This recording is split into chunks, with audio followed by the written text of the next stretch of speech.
ಪರಮಾಣು ನೆಲೆಗಳ ಮೇಲೆ ಅಮೆರಿಕ ದಾಳಿಯನ್ನ ಮಾಡಿದ್ದು ಈಗ ಮತ್ತೊಂದು ಬಿಗ್ ಅಪ್ಡೇಟ್ ಸಿಕ್ಕಿರುವಂಥದ್ದು. ಇರಾನ್ ಸರ್ಕಾರದ ಬುಡಕ್ಕೇನೆ ಕೈ ಹಾಕಿದ್ದಾರೆ ಅಮೆರಿಕದ ಅಧ್ಯಕ್ಷ ಡೊನಾಲ್ಡ್ ಟ್ರಂಪ್. ಇರಾನ್ ಸರ್ಕಾರದ ಬುಡಕ್ಕೆ ಕೈ ಹಾಕಿದ ಟ್ರಂಪ್ ಆಡಳಿತ ಬದಲಾವಣೆಯ ಸುಳಿವನ್ನ ಕೊಟ್ಟಿದ್ದಾರೆ. ಟ್ರಂಪ್ MIGA ಯೋಜನೆಯನ್ನ ಪ್ರಸ್ತಾಪ ಮಾಡಿರುವ ಅಮೆರಿಕ ಅಧ್ಯಕ್ಷ ಡೊನಾಲ್ಡ್ ಟ್ರಂಪ್ ಇರಾನ್ನನ್ನ ಶ್ರೇಷ್ಠಗೊಳಿಸಲು ಸಾಧ್ಯವಾಗದಿದ್ರೆ ಆಡಳಿತ ಬದಲಾವಣೆಯ ಬಗ್ಗೆ ಯಾಕೆ ಚಿಂತಿಸಬಾರದು ಅಂತ ತಮ್ಮ ಸೋಷಿಯಲ್ ಮೀಡಿಯಾದಲ್ಲಿ ಟ್ರಂಪ್ ಪೋಸ್ಟ್ ಒಂದನ್ನ ಹಂಚಿಕೊಂಡಿದ್ದಾರೆ. ಇರಾನ್ನಲ್ಲಿ ಆಡಳಿತ ಬದಲಾವಣೆ ಮೂಲಕ ಮಧ್ಯಪ್ರಾಚ್ಯದಲ್ಲಿ ಶಾಶ್ವತ ಶಾಂತಿ ನೆಲೆಸುವಂತೆ ಮಾಡುವ ಸಾಧ್ಯತೆಯ ಕುರಿತು ನಾವು ಚಿಂತಿಸ್ತಾ ಇದ್ದೇವೆ. ಇರಾನ್ನನ್ನ ಶ್ರೇಷ್ಠಗೊಳಿಸೋದಕ್ಕೆ ಸಾಧ್ಯ ಆಗಲಿಲ್ಲ ಅಂದ್ರೆ ಆಡಳಿತ ಬದಲಾವಣೆಯ ಬಗ್ಗೆ ನಾವು ಯಾಕೆ ಚಿಂತಿಸಬಾರದು ಅಂತ ಇಲ್ಲಿ ಡೊನಾಲ್ಡ್ ಟ್ರಂಪ್ ಈ ಒಂದು ಪೋಸ್ಟ್ ಅನ್ನ ಹಂಚಿಕೊಂಡಿದ್ದಾರೆ. ಇಸ್ರೇಲ್ ಇರಾನ್ ನಡುವೆ ನಡೀತಾ ಇರುವಂತಹ ಯುದ್ಧ ಈಗಾಗಲೇ ಮಹಾ ತಿರುವನ್ನ ಪಡೆದುಕೊಂಡಿದೆ. ಇನ್ನು ಇರಾನ್ ರಾಷ್ಟ್ರದ 3 ಅಣುಸ್ಥಾವರಗಳ ಮೇಲೆ ದಾಳಿಯನ್ನ ನಡೆಸಿ ಈಗ ವಿಶ್ವದ ದೊಡ್ಡಣ್ಣ ಅಮೆರಿಕ ಕೂಡ ಇರಾನ್ ಅಧಿಕಾರ ಬದಲಾವಣೆ ಮಾಡುವ ಕುರಿತು ಚಿಂತನೆಯನ್ನ ನಡೆಸ್ತಾ ಇದೆ. ಈ ಕುರಿತು ಸಾಮಾಜಿಕ ಮಾಧ್ಯಮದಲ್ಲಿ ಪೋಸ್ಟ್ ಮಾಡಿರುವ ಅಮೆರಿಕ ಅಧ್ಯಕ್ಷ ಡೊನಾಲ್ಡ್ ಟ್ರಂಪ್ ಇರಾನ್ ಅಧಿಕಾರ ಬದಲಾವಣೆಯ ಕುರಿತು ಸುಳಿವನ್ನ ಕೊಟ್ಟಿದ್ದಾರೆ. ಇರಾನ್ನಲ್ಲಿ ಆಡಳಿತ ಬದಲಾವಣೆ ಮೂಲಕ ಮಧ್ಯಪ್ರಾಚ್ಯದಲ್ಲಿ ಶಾಶ್ವತ ಶಾಂತಿ ನೆಲೆಸುವಂತೆ ಮಾಡುವ ಸಾಧ್ಯತೆ ಕುರಿತು ನಾವು ಚಿಂತಿಸ್ತಾ ಇದ್ದೇವೆ. ಆಡಳಿತ ಬದಲಾವಣೆ ಅನ್ನೋ ಪದವನ್ನ ಬಳಸೋದು ರಾಜಕೀಯವಾಗಿ ಸರಿಯಲ್ಲ.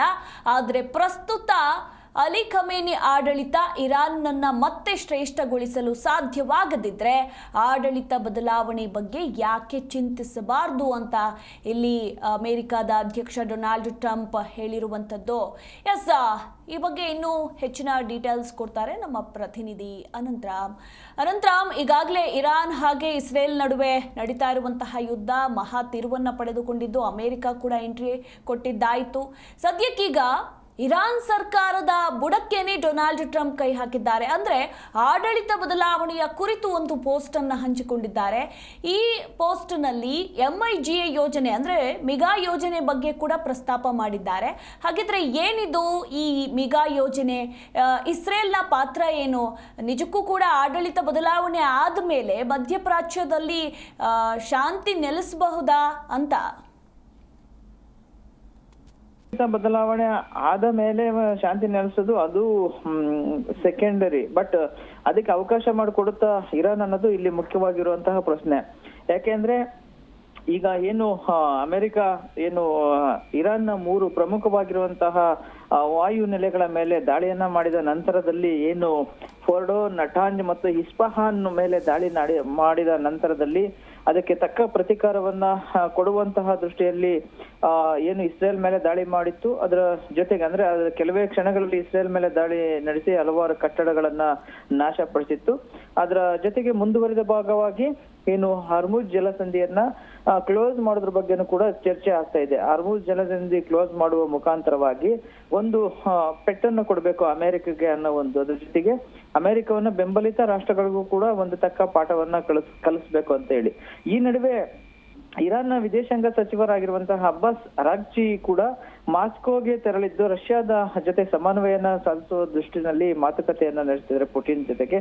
ಪುಟಿನ್ ಕೂಡ ಆ ಒಂದು ಅರಾಗ್ಚಿ ಜೊತೆಗೆ ಒಂದು ಪಾಸಿಟಿವ್ ಆಗಿ ಒಪ್ಪಿಗೆಯನ್ನು ಕೊಟ್ಟಿದ್ದಾರೆ ಅಂತ ಹೇಳ್ಬಿಟ್ಟು ಹೇಳಲಾಗ್ತಾ ಇದೆ. ಇದರ ನಡುವೆ ಇರಾನ್ ಅಧ್ಯಕ್ಷ ಮಸೂದ್ ಪೆಸ್ಚಿಕ್ಯಾನ್ ಕೂಡ ಏನು ಈ ಒಂದು ಪ್ರತೀಕಾರವನ್ನ ತೀರಿಸುವಂತಹ ಪ್ರತಿಜ್ಞೆಯನ್ನ ಮಾಡಿದ್ದಾರೆ. ಅಮೆರಿಕಗೆ ತಕ್ಕ ಪಾಠವನ್ನ ಕಲಿಸ್ತೀವಿ ಅಂತ ಹೇಳ್ಬಿಟ್ಟು.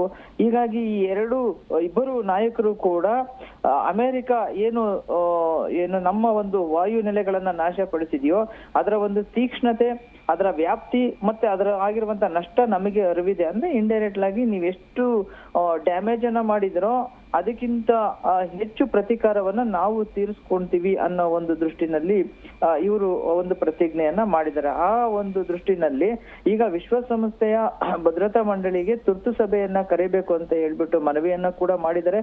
ವಿಶ್ವಸಂಸ್ಥೆಯ ಭದ್ರತಾ ಮಂಡಳಿ ತುರ್ತು ಸಭೆಯನ್ನ ಕರೆದಂತ ಸಂದರ್ಭದಲ್ಲಿ ಅಲ್ಲಿ ತಮ್ಮ ಒಂದು ವಿಚಾರವನ್ನ ವ್ಯಕ್ತಪಡಿಸ್ತಾರೆ.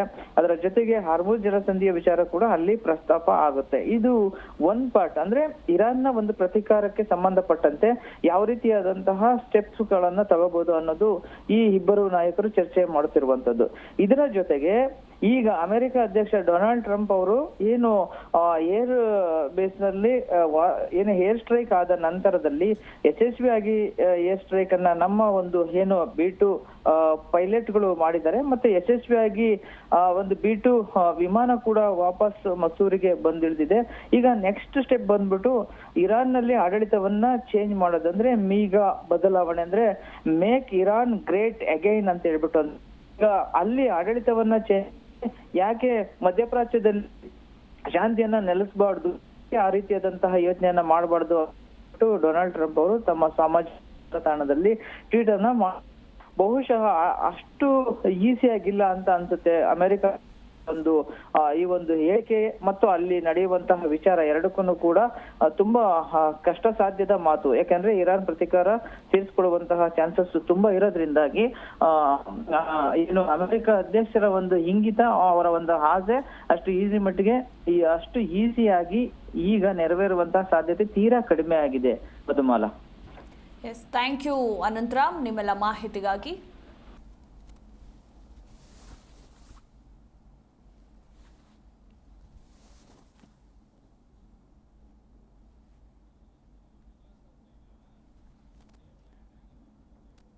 By the world's #1 state sponsor of terror.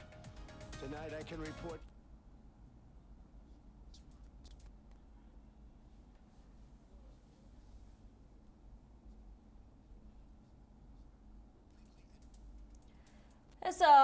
ಸದ್ಯ ನೀವು ಕೂಡ ದೃಶ್ಯಾವಳಿಗಳಲ್ಲಿ ಗಮನಿಸ್ತಾ ಇರಬಹುದು. ನೋಡಿ, ಅಮೇರಿಕ ಕಳುಹಿಸಿದಂತಹ ಯುದ್ಧೋಪಕರಣ ಇದು, ಜೆಟ್ ಇದು, ಏನು ಇರಾನ್ನ ಪರಮಾಣು ಸ್ಥಾವರಗಳ ಮೇಲೆ ಧ್ವಂಸ ಮಾಡೋದಕ್ಕೆ ಕಳುಹಿಸಲಾಗಿದ್ದಂತಹ ಈ ಒಂದು ಜೆಟ್ ಈಗ ಅಮೇರಿಕಾದಲ್ಲಿ ಸೇಫ್ ಆಗಿ ಲ್ಯಾಂಡ್ ಆಗಿರುವಂತಹ ದೃಶ್ಯಾವಳಿಗಳು ಲಭ್ಯವಾಗಿರುವಂಥದ್ದು ನೀವು ಕೂಡ ಗಮನಿಸ್ತಾ ಇದ್ದೀರಾ, ನೋಡಬಹುದು.